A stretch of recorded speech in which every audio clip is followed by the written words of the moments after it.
удивительная тяжелая судьба досталась нам.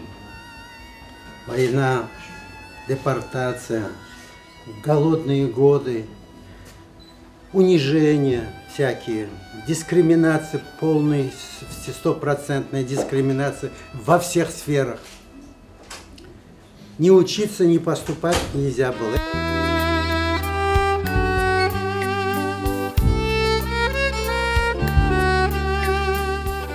Kitapta men özüm hakkında çok yazmayayım. Просто көрген, bilgen adamlarımla, konuşken adamlarımla yazayım. O adamlar hakkında çokça yazmak mümkün edi. Men esimde olan şeylerini yazdım, kaldırdım. Наверное, следующая книга у меня будет называться «Особенности путей возвращения на родину». Об этих людях я буду уже больше писать. Писать о том, как это все добывалось, каким образом эти люди добивались успеха.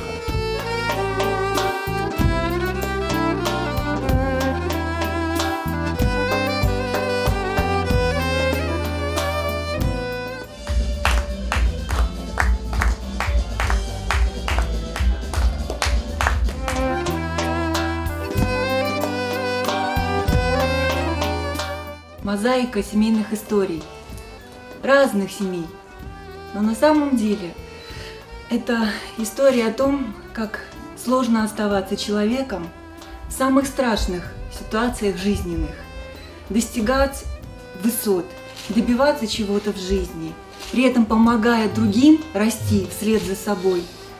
Наверное, вот об этом эта книга.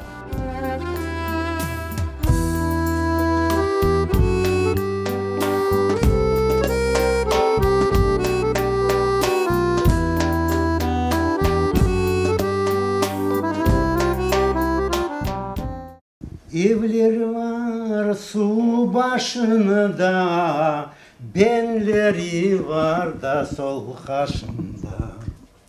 Evleri var su başında, benleri var da sol kaşında. Amanım aylanayım, beline baylanayım, canından aylanayım.